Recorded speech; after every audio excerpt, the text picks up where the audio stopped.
Good morning दोस्तों। आज का फिर नया सेट है।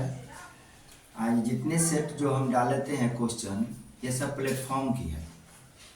आप लोग क्वेश्चन को देखें और पाथवेल चैनल को विजिट करें। ठीक है, Pathwell channel, Pathwell by MK sir search करें, सब्सक्राइब करें। अच्छा लगे तो कमेंट में भी लिखें। देखते हैं क्वेश्चन। ये सारे क्वेश्चन, जो भी क्वेश्चन आपको हम दे रहे हैं, इससे हट के आपका कोई क्वेश्चन आने वाला नहीं है BSSC में।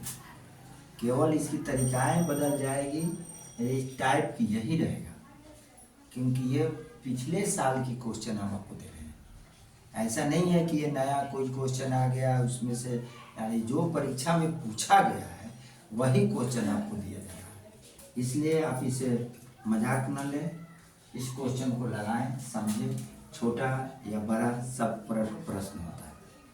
ठीक है, तो चलिए ज़्यादा टाइम को पास न करें, हम लोग क्वेश्चन पर करते हैं। क्वेश्चन क्या है? कहा कि रमेश का वेतन 10% कम कर दिया जाए, तत्पश्चात कम किए गए वेतन का 10% बढ़ा दिया गया।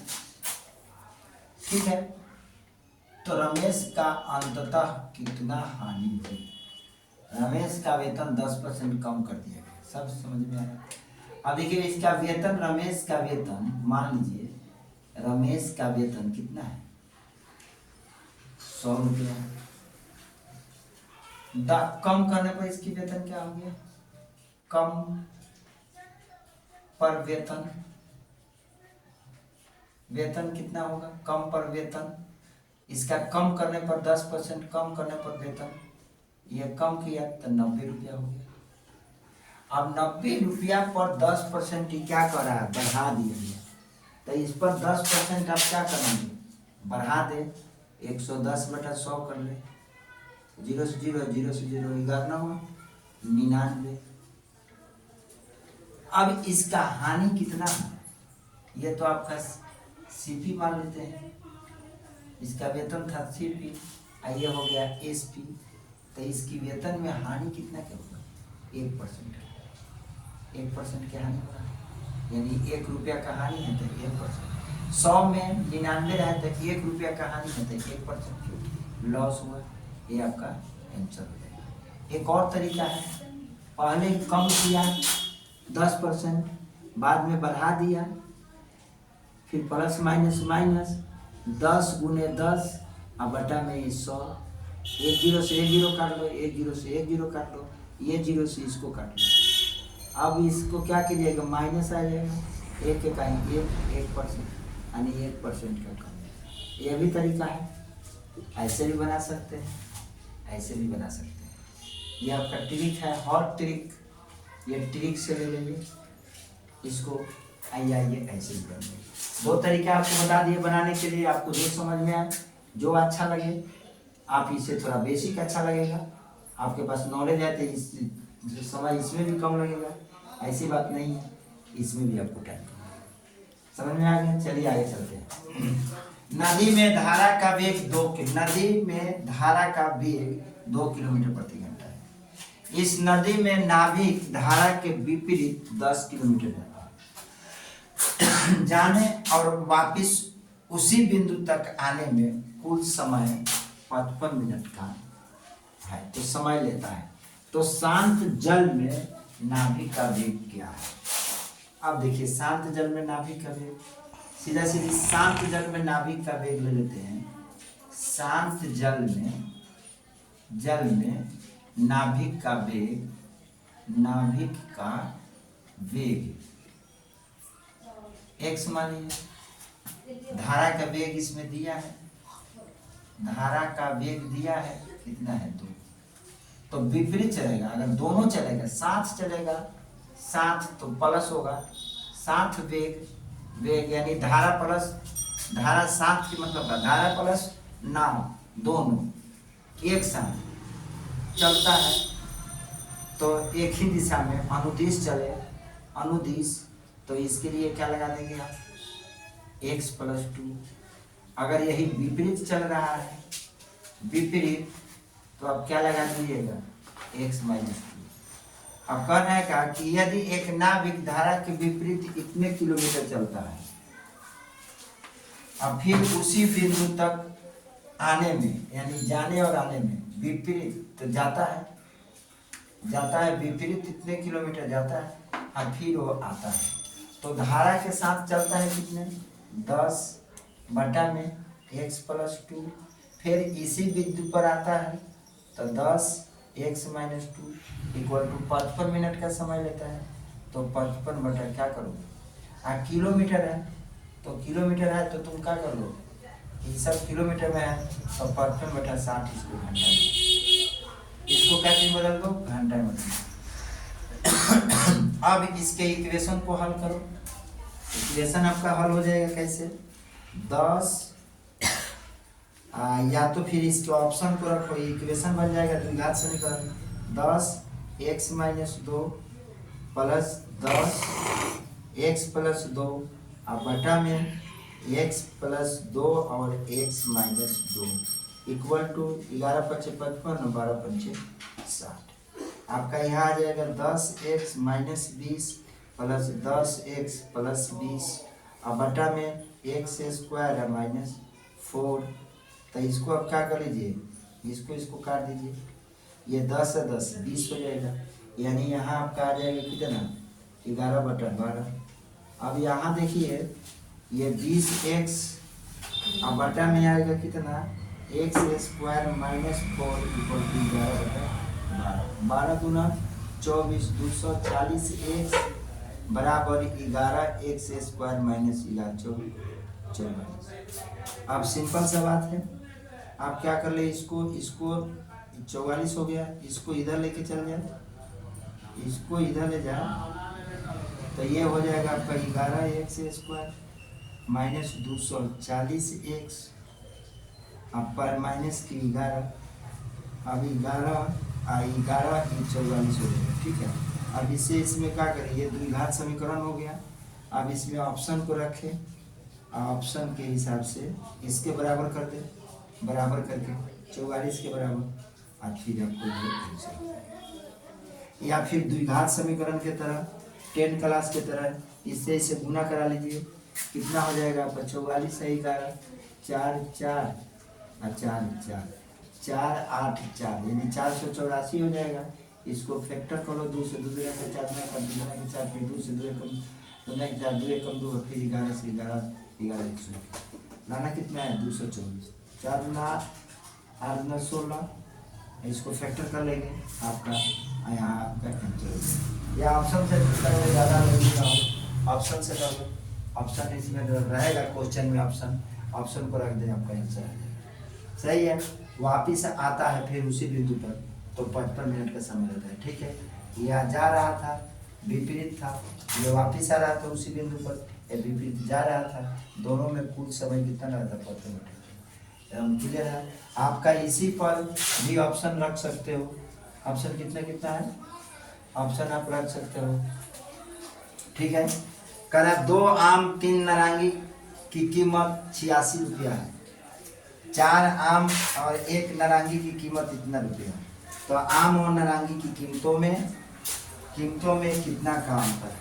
तो 2 आम को मान लीजिए x, आम इक्वल टू x और नारंगी इक्वल टू y, नारंगी इक्वल टू कितना लेंगे y। अब देखिए 2 आम तो यहाँ 2x प्लस 3 नारंगी 3y बराबर कितना 86। अभी फिर विलोपन में दिया गया आपका 4 आम 1 नारंगी, तो 4 आम 4x 1 नारंगी y बराबर 112।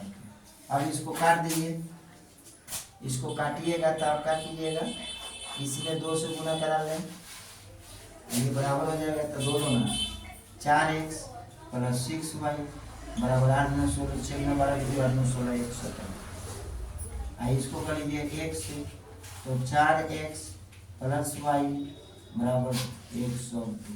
अब यहाँ इसको आप क्या करें, इसमें 4 से गुना कर लें, सॉरी इसमें 2 से गुना कर लें, ठीक। हम इसको देख लिए थे, इसको तो 4 दूना ये 8 हो जाएगा, 8 4 3 12y बराबर 4 से करेंगे, यहाँ करो बाबू इसको यहाँ 4 से किया तो ऐसे कर लो, 4 दूना 8x प्लस 4 3 12y बराबर 6 चौका 24 के 4 8 चौका 32 33 34। इसको कर लो 4 दूना 8x प्लस 2y बराबर 2 दूना के 4 2 2। अब चलिए इसमें माइनस चिन्ह लगा लीजिए, इसको काट दीजिए, ये आ जाएगा 10y, इसको घटा लेंगे 12 में से 2 जाएगा 10y, और इसको घटा देंगे तो कितना आ जाएगा, तो 0 के 0 2 के 2 1 120 काट देंगे y बराबर 12, यानी नारंगी का मान कितना आ जाएगा आपका 12 आ जाएगा। इस पर रख दे, इस पर रखते हैं तो कितना आता है 2x प्लस 3y बराबर 86, और यहाँ 2x प्लस 3 गुने 12 बराबर 86, यानी 2x बराबर बाती हैं 36, इसमें से घटा देंगे 86 माइनस 36, यानी आ जाएगा ये 0 के 0 5 3 8 50, 2x बराबर 50 तो 25 गुना 50 x बराबर 25। ये दोनों में अंतर कितना क्या रहा है 12 और 25 में 13 का अंतर है। आम और नारंगी में अंतर निकाल लो, अंतर हो जाएगा 25 माइनस 12 इक्वल टू 13 का, यही आपका आंसर हो जाएगा। ओके, नेक्स्ट क्वेश्चन को मेरे दोस्त बताइए, लेंदी ना समझो बेसिक समझो, बेसिक है। ओके, नेक्स्ट क्वेश्चन को देखते हैं मेरे दोस्त, ये फिर आपका उसी से सेट का है आपका। यदि जगदीश 4 किलोमीटर प्रति घंटे की चाल से चलता है तो अपने कार्यालय 10 मिनट देर से पहुंचता है। यदि वो 5 किलोमीटर की गति से चलता है तो समय 5 मिनट पूर्व पहले ही पहुंच जाता है। तो कार्यालय की दूरी क्या है, तो उसकी कार्यालय की दूरी क्या है। देखिए ये सारे जो क्वेश्चन आपको दिया जा रहा है, जो मिल रहा है, ये सारे क्वेश्चन हर सेट में पूछा। ये आपका हम देखा नहीं कर सकते इस टाइप के क्वेश्चन को, ये क्वेश्चन है आपके परीक्षा में एकदम देखने को मिलेगा। तो देखिए यदि जगदीश 4 किलोमीटर प्रति घंटा की, तो दूरी मान लेते हैं, दूरी मान लेते हैं कार्यालय की दूरी x, तो 4 किलोमीटर से चल रहा है तो दूरी बटा 4 समय हो गया। अब कर रहा है तो 10 मिनट देरी से जाता है, 10 मिनट देरी आइए 5 मिनट देरी, वही जगह अगर 5 मिनट पूर्व कार्यालय पहुंच जाता है, 4 इतना से चलता है तो 5 मिनट पूर्व कार्यालय पहुंच जाता है, ये मिनट पूर्व कार्यालय, तो 2 मिनट को जोड़ दो, इतना कि इसके अंतर निकाल लो, तो इसका अंतर क्या है x बटा 5, और टोटल कितना हो जाएगा 5 और 10 15, ये किलोमीटर प्रति घंटा में है, किलोमीटर में, तो इसको भी घंटा में बदल दे 60 से कर लेते हैं। अब इसका डायरेक्टली निकाल लो, दूरी बटा 4 दूरी बटा समय इक्वल टू 4, दूरी बटा 4 इक्वल टू समय, तो ये आपका समय हो जाएगा। इसी तरह चाल में भी दिया रहेगा समय में, तो दूरी बटा समय तो समय में चाल में निकाल देंगे, चाल दिया रहेगा।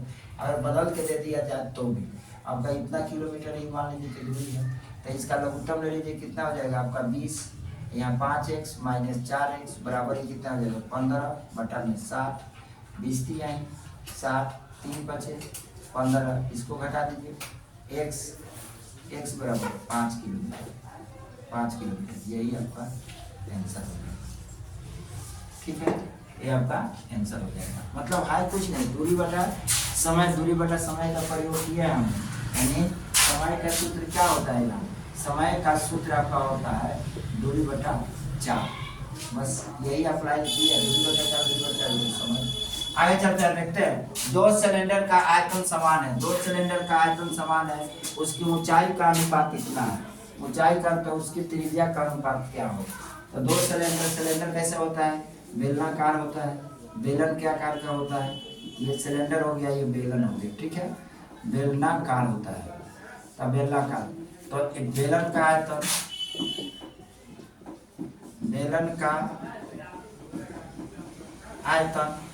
पहला बेलन का आयतन बटा में दूसरा बेलन का आयतन।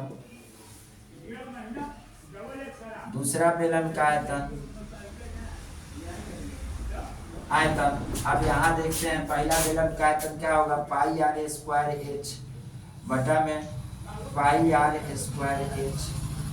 अभी पाई से पाई काट देंगे, अब यहाँ रखेंगे R square by R square equal to गुने अनुपात h1 ये हो गया, h2 2 हो गया, तो यहाँ 1 रख लो और यहाँ 2 रख लो, बराबर क्या हो जाएगा आपका अब यहाँ आप क्या कीजिएगा, यहाँ कर लीजिए आप, ये दोनों बराबर है तो यहाँ R1 स्क्वायर है बटा में 2R2 स्क्वायर, यानी R1 बटा में R2 काटेंगे इसको तो ये भी आ जाएगा क्या चीज़, दोनों की त्रिज्या के अनुपात निकालना है, तो त्रिज्या निकालना है तो R1 रखें, ये R2 रखें, ये R2 रखें, तो R1 बटा में R2 इक्वल टू 2:1 R2 का होल स्क्वायर, ये भी होल स्क्वायर, यानी √2, रूट को हटा देंगे उधर, तो R1 बटा में R2 इक्वल टू 2 बटा में √1, यानी कि आपका आंसर है √2:1, ये आपका आंसर होगा। त्रिज्या का अनुपात दिया है तो त्रिज्या का अनुपात निकालना है। बेलन का आयतन तो समान है, बेलन का आयतन समान है तो इधर 1 कर लेंगे, इधर 2 हो जाएगा और यहाँ 2, अगर आपको दिक्कत हो तो यहाँ 1 2 कर लो, यहाँ 2 कर लो, 1/2 इधर ही चल जाएगा, इधर ही चल जाएगा, इधर ही चल जाएगा, तो इधर ही, क्योंकि आयतन समान है, आयतन समान है तो इसको काटेंगे नहीं मेरे भाई, ये मेरा हो जाएगा कितना, R1 के होल स्क्वायर R2 के होल स्क्वायर, R1 के होल स्क्वायर R2 के होल स्क्वायर, बस समझ लीजिए, काटिए नहीं, ये आपका आंसर है। नेक्स्ट क्वेश्चन को देखते हैं। एक गांव की कुल जनसंख्या 40% पुरुष है और 30% महिलाएं हैं, शेष बच्चे हैं, यदि 60% पुरुष विवाहित हो तो कितने महिलाएं विवाहित हैं। सबसे पहले गांव की जनसंख्या कुल कितने हैं, कुल जनसंख्या इक्वल टू मान लेते हैं हम पॉपुलेशन P, जिसमें विवाहित कितने हैं, X, विवाहित X है। कुल जनसंख्या का पुरुष विवाहित और महिला विवाहित, जितना पुरुष होगा वही महिला विवाहित होगा, ये दोनों एक दूसरे के बराबर होंगे, जितना महिला होगा उतना ही पुरुष भी होगा, विवाहित होगा मेरे भाई, ये क्या हो जाएगा, विवाहित हो जाएगा, विवाहित। अब P गुने कुल जनसंख्या कितना है, P गुने महिलाओं को ले लेते हैं, P टोटल 30% महिलाएं हैं, इनटू निकालना है क्या, महिलाएं के विवाहित, तो लिख लेते हैं महिला विवाहित महिला 1% बराबर, अब क्या कह रहा है, P कुल जनसंख्या कितना है, P गुने पुरुष कितने हैं, तो पुरुष है इसमें कितना 40%, अब पुरुष विवाहित कितना है तो 60%। अब इसको काट दीजिए, सीधा काटिए तो क्या मिलेगा, परसेंट से परसेंट कैंसिल है, ये परसेंट से ही परसेंट कैंसिल, अब P से P कैंसिल, और 30 दूना 60, 20 दूना 40 दूना 80, X बराबर 80%, यही आपका आंसर है। एकदम सिंपल है, ओके थैंक्स।